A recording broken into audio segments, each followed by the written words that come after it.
everyone, and welcome to today's episode of Where Does Your Journey Stem From, hosted by myself, Dr. Karina Minardi.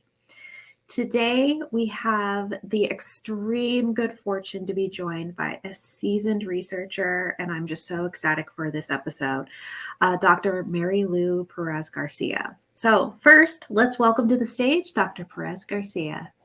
How are you? I'm doing well, thank you. Excited to be here. Yeah, me too. I'm just ecstatic to have you. So Dr. Marilú Pérez García is a first-generation college graduate. She started her academic career at the College of Southern Idaho, then transferred to Idaho State University to complete her bachelor's degree in chemistry. She took a year off to travel before enrolling in the chemistry graduate program at Iowa State University. After completing her doctorate in 2014, focusing on analytical and computational chemistry, Dr. Perez stayed in Ames for a postdoc position in the Critical Materials Innovation Hub, studying primarily rare earth elements. Now pursuing independent research, she examines ways to combine empirical as well as computational data to understand and predict metal-ion complexation in solution. She hopes her research will contribute to creating more environmentally friendly processes for obtaining the materials needed to reach a sustainable energy future. That is so exciting. And I think I can't think of a better person to talk to today than you on some, especially on environmental. So I think we always tend to start the podcast, however, in learning a little bit more about our guests. So if you could just tell us a little bit more beyond the bio of what drives Dr. Perez Garcia. Sounds great. So thank you for the introduction. I am a first-generation college graduate, and also I grew up from an immigrant household. So my parents are from Mexico. And so growing up as an immigrant, I think I found that I didn't have a voice, and I felt like I was limited in my autonomy. So the thing that really drives me is having autonomy, influence, and then balance in my life. So going through university, I always felt, and it was, my parents really helped guide me in that education was a way to gain some autonomy and be someone of influence in my community. So that's probably my main driver, and it kind of affects a lot of my decisions throughout my life and my career. That's excessively powerful. I think you also mentioned balance. And I think as scientists and contributors in STEM, finding balance is sometimes really difficult because there's such a great deal of taxing on the material that we have to know, the time that we have to invest in our area of expertise. And so, tell us a little bit more about how you try to find balance and really how do you define finding balance? So I think the balance is going to be a little bit different depending on which part of your career you're at. And sometimes it's a little easier to get that balance at certain points in your career than others. But in general, I like to balance kind of my academic work with my outreach in community and with family and these kinds of things. Like it can get a little bit overwhelming to think about.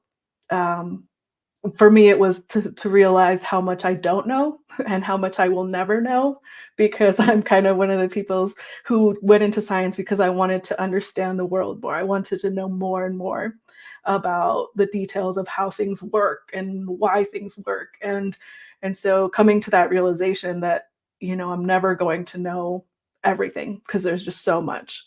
So that's when I think it really helped me push myself and get more involved with my family and my community and learn to appreciate and balance the two sides, because there's a level of impact I can have in science, and sometimes it feels like it's not big enough. But when I'm in my community, I feel like, I can make a big impact like on a smaller scale, like whereas in science it's like this huge thing, but I'm making a little impact that hopefully creates ripples.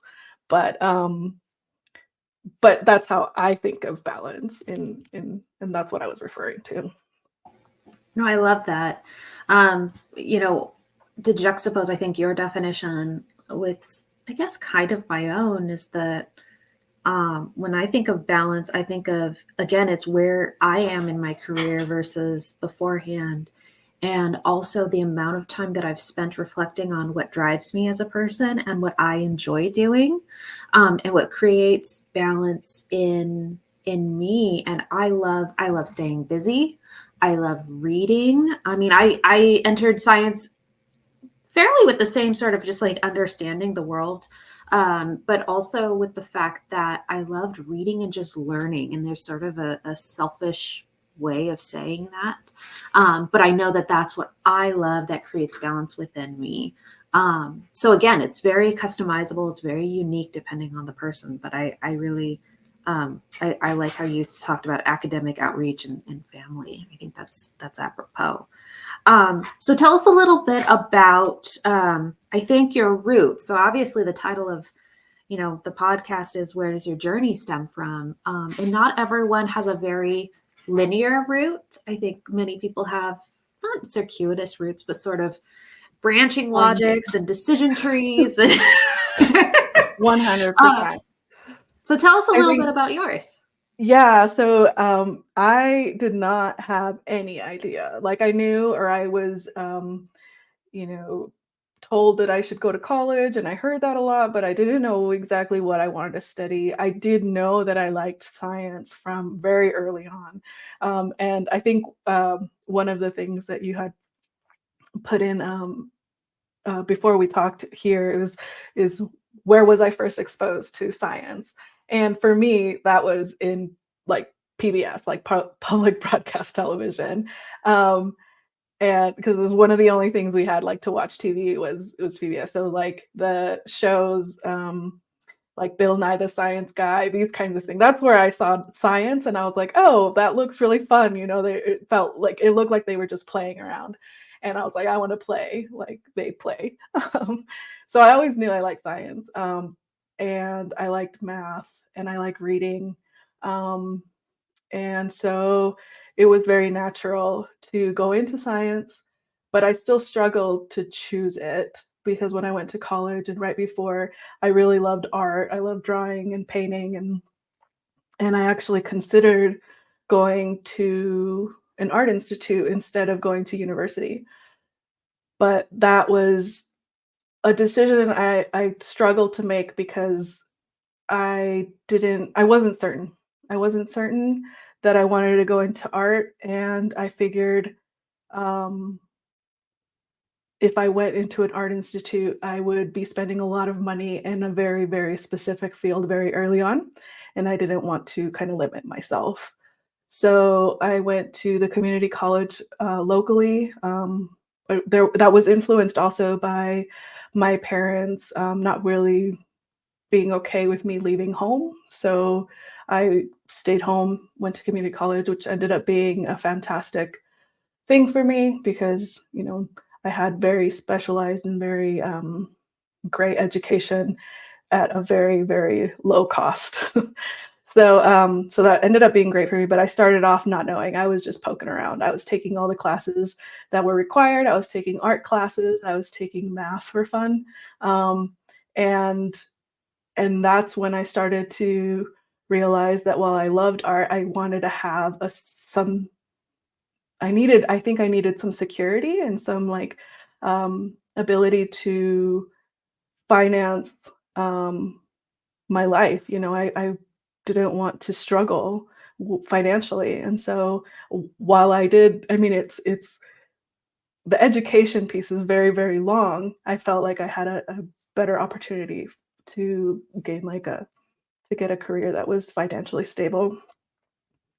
And so then that's when I started to take more seriously the science and the math and I do credit one of my first chemistry professors who is a Puerto Rican woman who was a family friend, and she, really encouraged me when I was feeling doubtful, and she helped me get help when I needed it because I was afraid to ask for help and these kinds of things. So that definitely influenced my decision to go into science. So That's awesome. And I always love to learn about, there's usually a specific who that you can refer back to. That's like, oh, that's the person that changed my sort of outlook.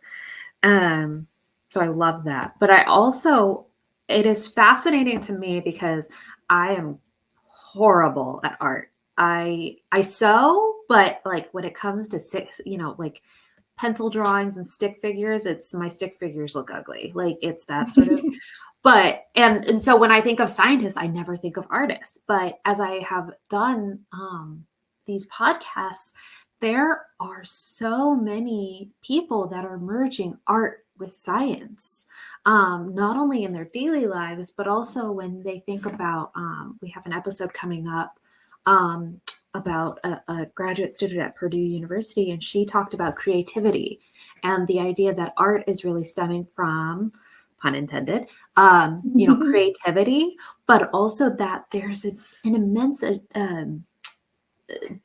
infrastructure for creativity in the sciences, because no matter what your question you're asking, the hypothesis, what's your methodological development, you have to be creative and sometimes, many times, think outside the box. So I wonder if that's also a driving force perhaps to you.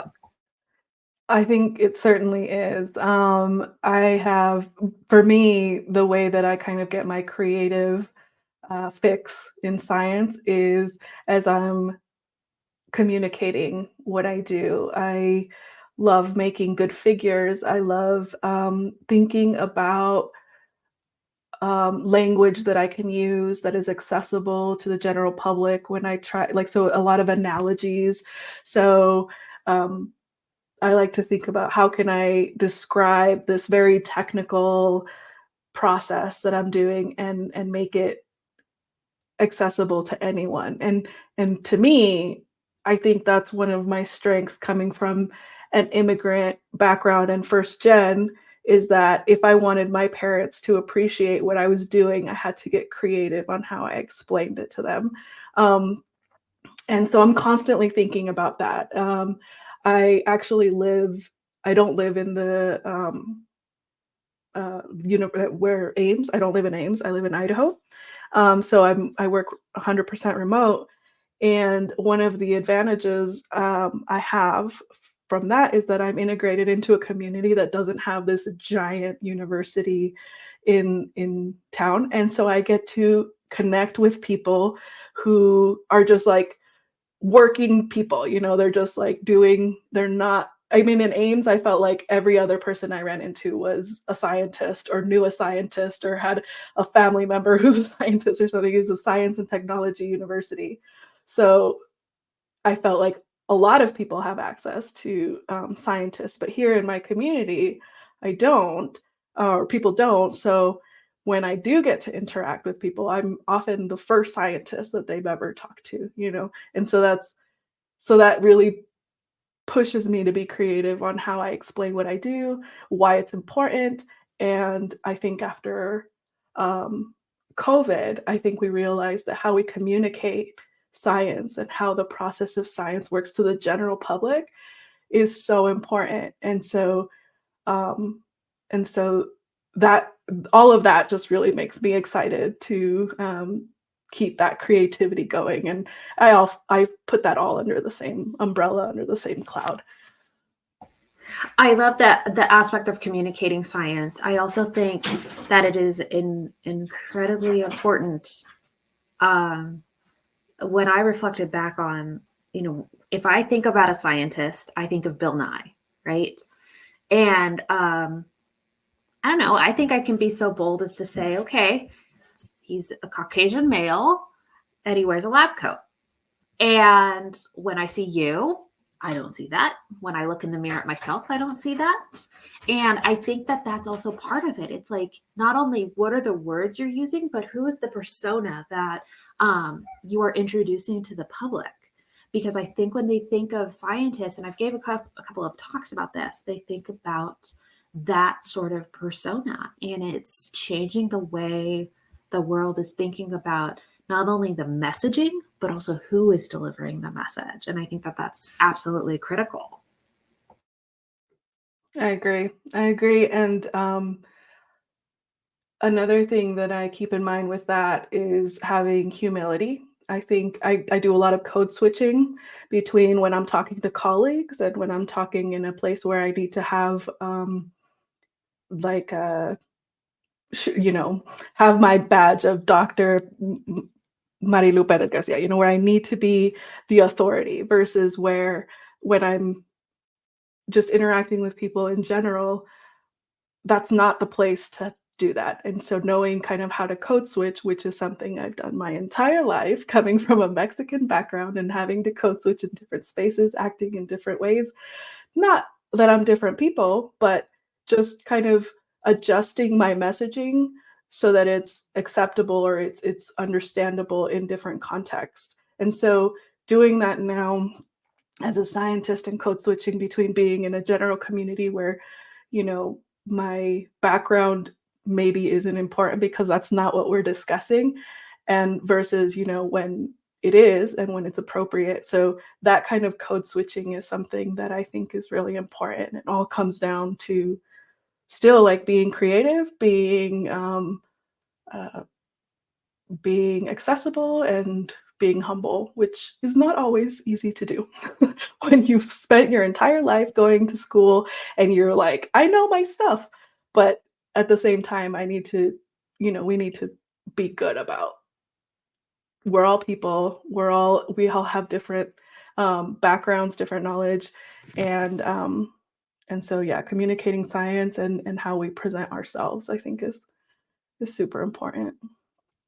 Yeah, knowing your audience. Precisely. I love Exactly. it. Um, let's focus now, I think, on your not only your research, both current and past, um, but I'm really curious around again your journey to how you decided in the career path that you are in currently. What were some of the decision points, inflections that you know it's funny for me to reflect because I was also a graduate student in analytical chemistry. I graduated a year behind you, um, and yet I'm in health tech now. And like I can actually kind of describe as to what those decision points and reflections were. But again, very similar backgrounds, and then we kind of deviated. And I think that that's all part of the journey. And what is that? So if you could just give us a little bit of a voiceover on that, that would be wonderful. Sure, sure. That sounds good. So, um, as far as starting in analytical chemistry, I feel like I started in that direction because I knew I couldn't do synthesis and I can't do so I mean there's a lot of the parts of science that or chemistry that are interesting, but I just don't have the technical skills or patience or whatever to do. So I really like the idea of analyzing things and knowing, you know, what they are, how they work, and that being the driving force to creating new things or inspiring the creation of new things by other people. Um, and so that's kind of I started in analytical chemistry also because um, it made more sense. I had more experience in undergrad for the idea of analytical chemistry. I did solid state NMR, which I mean, I'd gotten my hands on NMR, and I didn't get as much on computational chemistry, which was another thing that was really interesting, but I felt really um, insecure about. Really, like I didn't have enough computer knowledge, or that's how I felt at the time when I went into analytical chemistry. And then it was really hard. I loved the science, I loved my research project, but I really didn't jive with the group that I was in, and I struggled. And I think I think I could have done it now, knowing how I am and being in a much more like healthy, mentally healthy place now. I could have done it, but at the time, I didn't have I didn't have the right resources to excel in that group. And so I switched. I switched to computational chemistry, which was something I had always really been interested but intimidated by. And in retrospect, or now kind of looking into it or doing it, I feel like they're very similar in a lot of ways. And so it didn't feel like such a switch. I'm still analyzing chemicals. I'm still hoping to understand how things work so that it inspires other people to make things in the lab, create things. So it's actually not that different. Um, Technically, like the things that I do on a day to day are quite a bit different, but the knowledge and the chemistry that I need to know, I think, is quite similar. Um, so yeah, so that's kind of how I ended up in computational chemistry as far as working at the lab, at the national lab.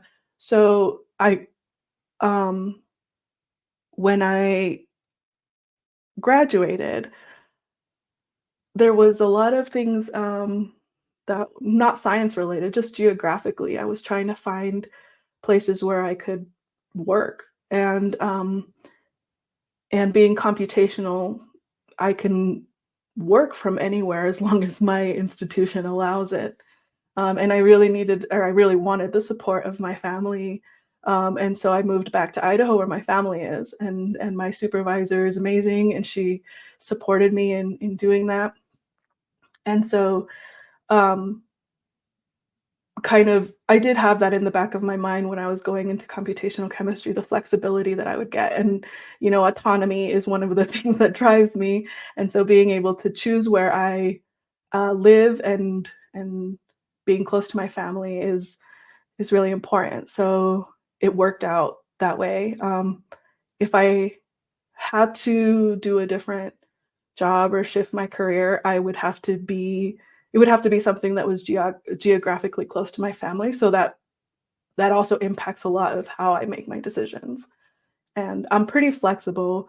Early on in undergrad, my one of my professors told me, he's like, "Do you want your career to be your life, or do you want it to help, support your life, to help, you know, make it so that you can do your life?" And that took me a long time to decide, actually, because I didn't know. I wasn't sure. So it kind of took going through grad school, kind of making decisions that, maybe weren't the best or whatever. But finally I decided, yes, I care about science and I love it, but I don't want it to influence me like, or make me so stressed out that it's going to affect or impact my quality of life.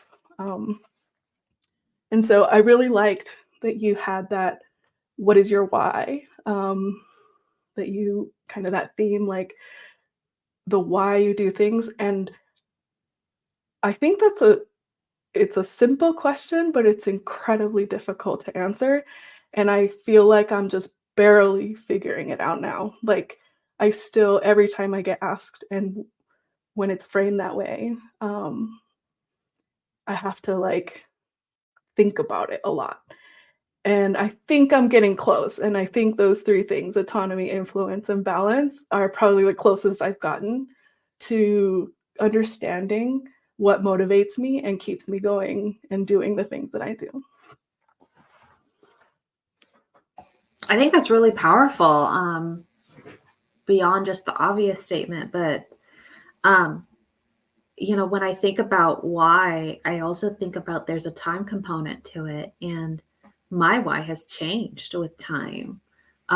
There was a couple of years ago, I could have honestly answered the question where I wanted my career to be my life. And that was, I found it fulfilling. I found it exciting. I was traveling. I was meeting a whole bunch of people. And now it has changed quite a bit. I want to live my life. I want to do what I want to do, and I will do what I have to in my career in order to sustain the life that I want to live. And it's just perspective. And there's a lot of things that come into perspective along the timestamps and time frame of life, I think, in which it does evolve. And it's okay for it to evolve. That's the other thing. I think some people just think of, I face this every day, as I said before, being in health tech, but originally starting in analytical. People are like, well, why? And I said, well, why not? I am trained to think well. I'm trained to think like a scientist. And you can pretty much give me any sort of problem, even if it is in tech and health tech, and I could probably solve it. And it's just because, not necessarily because of my training, but it's how my thinking happens. So there's that. I 100% agree. So I'm not like too nervous about switching the focus of my career or like the subject matter necessarily. I think studying science and being in research makes you very self-reliant, very creative in how you get your answers. I mean, you have to research when you're doing research and literature and everything, you have to be digging. And especially when you're doing like at a national lab or at a university, when you're doing research, some of the questions you have, no one's going to have the answer. And kind of that's the point. That's why you're doing the research. And so you get very comfortable with not knowing things and figuring them out. Actually, that kind of leads to some problems, I think, because it's hard to ask for help when you're so self-reliant. And so that is also something that I'm working on, is asking for help, being more collaborative, working with other people. But yeah, I think that's one. I mean, that is one of the cool things about science training, is that you learn to think, you learn to reason, you learn to find answers. Yeah, I agree. I feel like almost any problem I can figure it out. Sometimes maybe taking a little too long because I won't ask for help, but but I can make it work usually. I think collaboration was a key part of analytical. Originally, when I started with analytical, collaboration was a huge part of my lab. Everything we did was a collaboration, and there's a couple of ways that you can look at analytical. One is with applications. Well, you'd obviously do applications based off of what you're synthesizing or whatever, and then you could also look at it from a theoretical standpoint, in which you're constantly just focused on your own perspective. And I really miss the collaboration. And that was really important for me. So it was that reflection sort of task of saying, what was important. I'm curious about your current research. What are your current hypotheses? What are you currently focused on? Tell us a little bit about that. Yeah. So I'm really interested, or I really like, my big vision is energy sustainability, which is convenient, as I work at a Department of Energy laboratory, and sustainability and the environment have always been really important since I was a kid and watching public television. And so that kind of drives and motivates a lot of the work that the lab does and what I do. So specifically, I'm interested in separating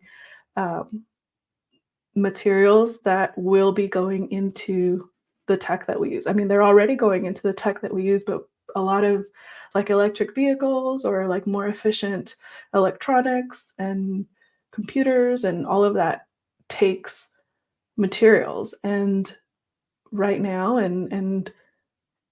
the projections of what's going to be needed to convert everything to a more sustainable energy requires digging them from the ground from natural resources.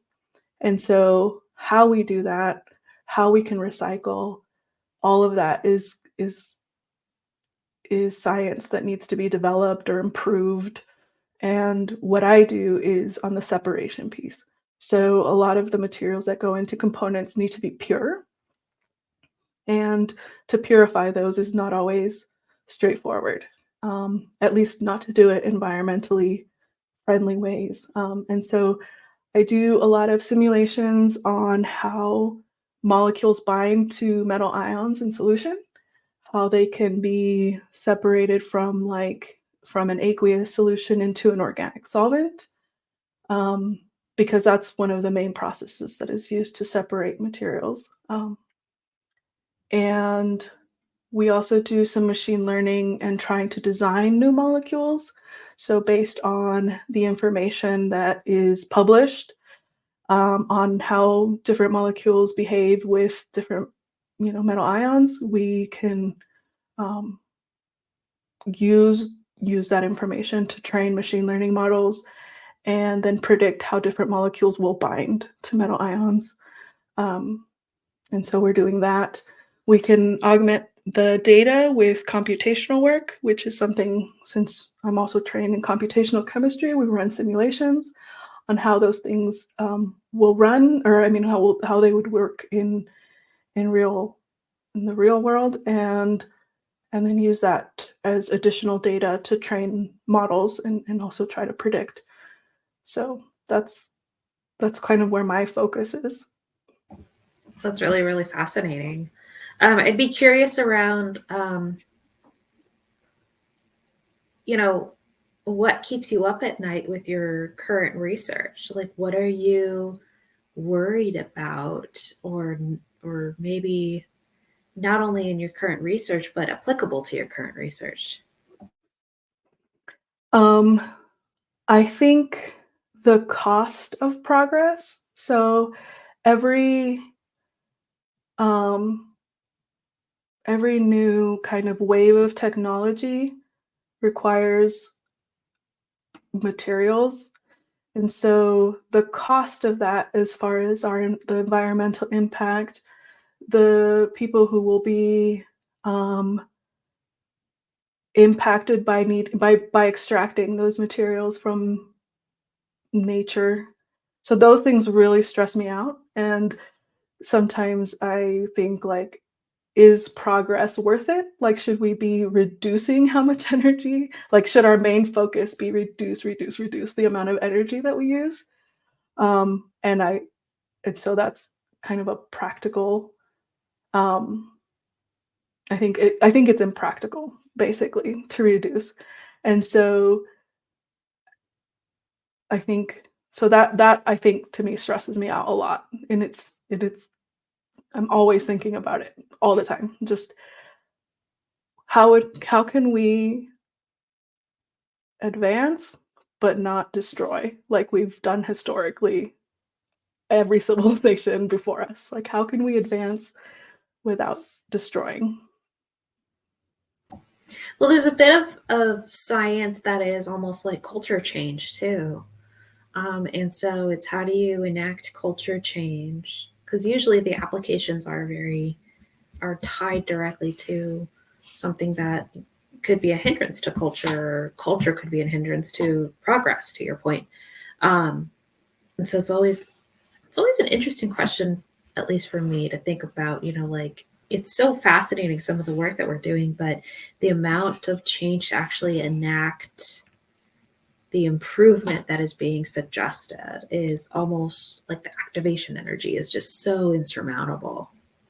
Yeah. And actually, I think that goes back to balance and why I find it so important to give people access to scientists, and to hear the perspective of as many people as we can.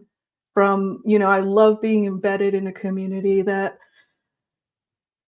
their main problem isn't a science problem necessarily, or at least it's not framed that way. Their priorities are totally different from mine. And if I'm going to try to convince people that, we need sustainable energy, or we need to reduce the amount of energy we use, or whatever, I need to be thinking about what is the thing that motivates the general public, because it's not the same things that motivate me. And so that's where I try to find kind of that balance between the work that I'm doing and how it's perceived in the community where it's not driven by science or the science problem. Yeah, I like that.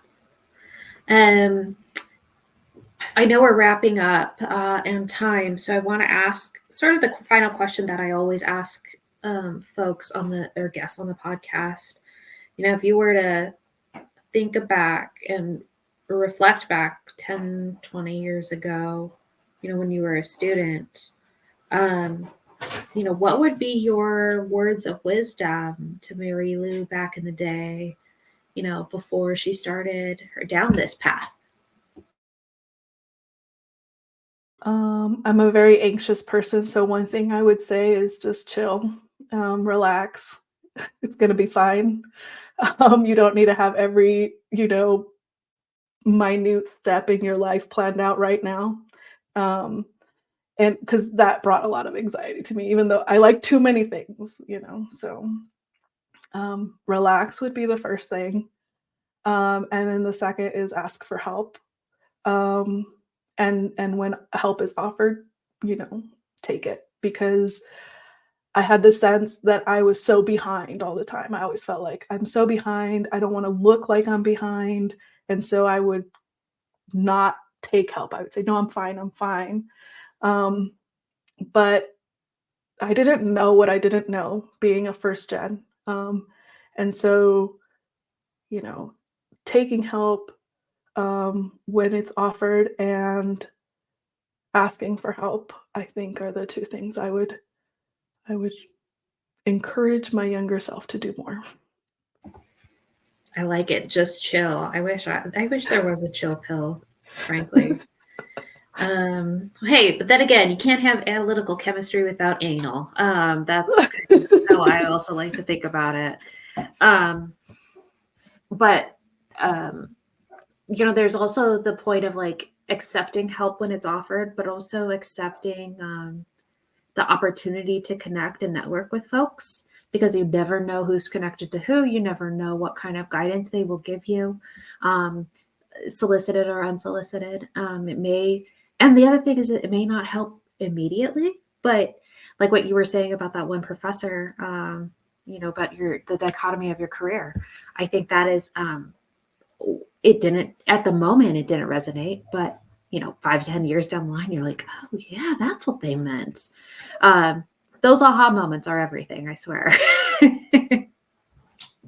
Help me tell now. Yeah, for sure. Well, Dr. Perez Garcia, it's been a pleasure speaking with you and hearing about not only your journey, but your current research. It is just so exciting.